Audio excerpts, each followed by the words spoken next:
What is up, guys? NeedlessSpace here, and today I'm going to be showing you the fastest way to get the exotic hand cannon Lumina in Destiny 2.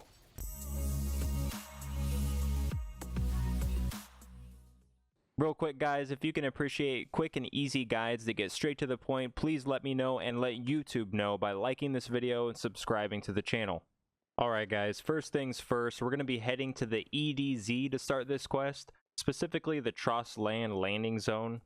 From there, you're going to head north into the salt mines, and the path is pretty straightforward. Just follow it to the end here until you get to this transmat that's going to teleport you to the next location. It's going to teleport you to this area with a dirt path. Follow the trail all the way up, passing the enemies until you see a barrier on your right. Go past the barrier, into the hidden path on the ledge, through the campsite, and you're going to start the quest by opening the chest at the far end of this campsite. Also, take note, if you ever want to get the Thorn exotic hand cannon, this is also the spot where you start that quest.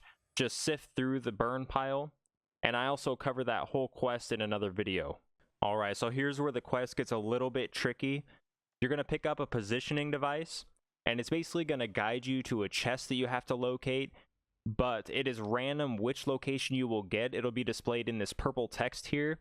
And also, it will change every so often, so make sure you read and see what location you're supposed to be heading after before you venture out. And don't worry, I'm going to cover each location and show you where the chest is supposed to be. Alright, so the first location we're going to cover is Shaft 13 in European Dead Zone. For this one, spawn into the Sludge Landing Zone, and then you're going to head around the corner into the Shaft 13 Lost Sector. Start going through the Lost Sector as you normally would, until you come to this doorway here on the right. Enter the room and the chest will be hanging out on the table right around the corner. Next location is High Plains in the Tangled Shore. So you're going to spawn into the Thieves Landing area and make your way to the Four-Horn Gulch section. Once you're there, right across to the other far side, and you're going to see a cave. Jump into the cave, and this is the path that's actually going to take you into the High Plains location. Once you get out into the opening area, you'll see like a little campsite for the Fallen. Travel through there, and you're going to see some huge chunks of land tethered together. Jump over to this smaller one, and on the far side, there's going to be a little crater, and the chest is going to be hanging out inside of there. The next location we're going to cover is the Sinking Docks on Titan. Now, this one's actually pretty easy. You're going to spawn into the Siren's Watch area and make your way west towards the Sinking Docks location. Now, just follow my path here. It's pretty straightforward. Obviously, you don't have to worry about killing any enemies. That's not what we're here for. The hardest part is probably not passing up the chest.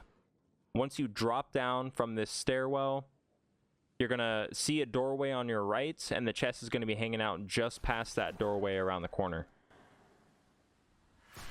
Now, the next location is going to be Lighthouse on Mercury. Now, if you get this one, in my opinion, you might just want to wait until it cycles to a different location. This one's kind of annoying to get.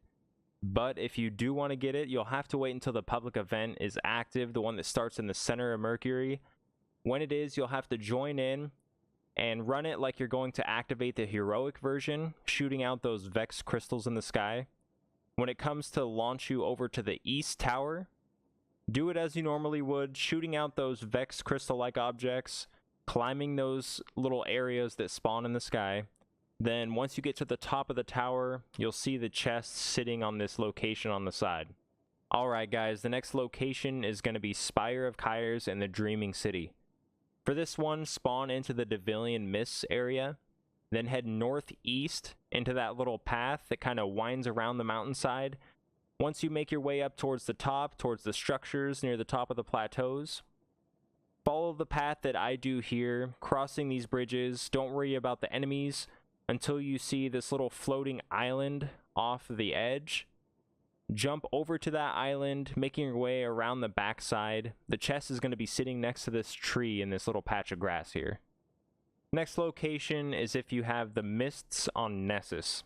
For this one, spawn into the artifact's edge and head northwest into the Tangle, and we're going to be heading into this little lost sector here called the Mist. Now, once you get in, go through the lost sector as you normally would, and then once you get to the big opened up cavernous area, you're gonna go towards the right hand side from where you entered, and you're gonna see a little hidden ledge on the outside of the cliff. Drop down onto that, and then there's a hidden pathway. At the end of this path is a little room, and the chest is going to be inside of there. Next location we're going to cover is Dynamo on Mars. So for this one, spawn into the glacial drift, and then from there make your way northwest towards Dynamo. It's kind of a Rasputin style structure. You're going to see some enemies hanging out, and then a doorway on the right. Make your way through the doorway, down the hall, and then you're going to come to a room with a few enemies there. If you look up and towards the right, you're going to come across the vent. Jump up towards there, break your way through, and then you're going to make your way into a small room that has the chest sitting on the far right hand side. So the next and final location we're going to cover is if you have Excavation Site 2 on Io. For this one, spawn into the giant scar, and the northeast part of that area, there's going to be a big circular opening in the wall. Head through here, and the path from here on is actually very straightforward. You're going to be passing quite a few enemies, making your way through this structure, and once you get to this upper room here, you're going to see the chest on the far side sitting next to this other non-usable chest. Alright guys, now that that's over with and you've gone to whatever location you need to and found your chest, the next step is going to be to generate 250 orbs of light. Now, you can do this basically in any activity, and it does count orbs of light generated by teammates, but I found it highly useful to do this at the Altars of Sorrow on the moon, as there's usually quite a few people doing this, and most of them are generating quite a few orbs, so picking those up, you can get your super even faster and help you generate even more. I did the Altars of Sorrow and knocked this one out pretty quickly. So once you finally generate 250 orbs of light, you'll notice you'll get the Rose hand cannon. Do not dismantle this. Actually, I don't even know if it'll let you dismantle this, but you're going to be needing this for steps later on. Now, the next part of the quest is actually divided into 3 sections, and you can do these in any order you like, but the first one says defeat multiple enemy combatants in a row without reloading your weapon. Now, you can do this with any weapon, but the easiest method is to pull out a heavy machine gun, as it has high capacity and high damage per shot to shoot the minor enemies, and you'll knock it out in no time. Now, the second section is to complete encounters at the Blind Well, the Black Armory Forges, or an Escalation Protocol. Now, the fastest one is going to be the Black Armory Forges. I believe it takes about 9 rounds of this to complete this section. But really, that's going to take a while, so do whichever one you're going to get the most enjoyment from. Or if you're doing another quest line, you might as well knock out 2 birds with 1 stone if it pertains to one of these activities. Now, the third section is to complete a Nightfall strike with a score of 50,000 or higher. This is actually a lot easier than it sounds. You can just run through a match-made hero-level Nightfall and easily hit 50,000. Next is the Fire Team Leader step. Now, we mentioned earlier you're going to need that Rose hand cannon, and this is where it comes into play. You're going to have to equip it and essentially just complete activities, but the fastest way to knock this one out is to complete the Lake of Shadows strike on EDZ. Just basically do this one on repeat. You can skip most of the areas. You don't have to kill all the enemies. And if you want to progress even faster, have a fire team come with you with Rose equipped as well. Next is the Strength in Numbers section. First off, you're going to have to get Guardian kills in PvP with hand cannons.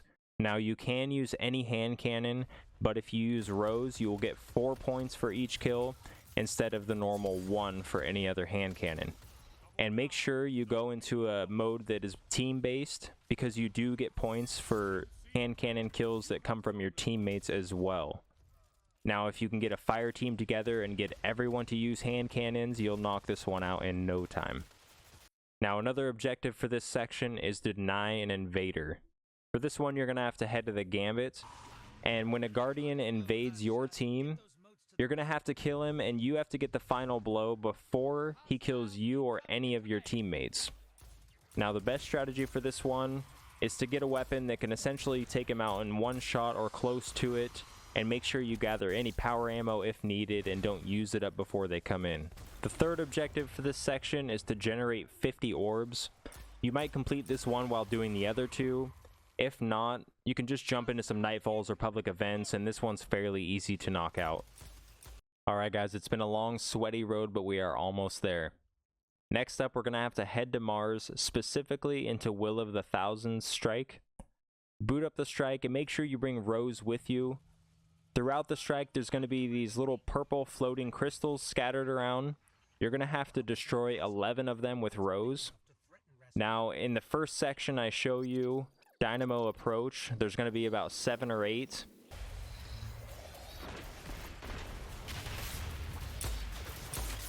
Then right after that section, when you get to Alt and Dynamo, you can easily get the rest, finishing off your 11th one.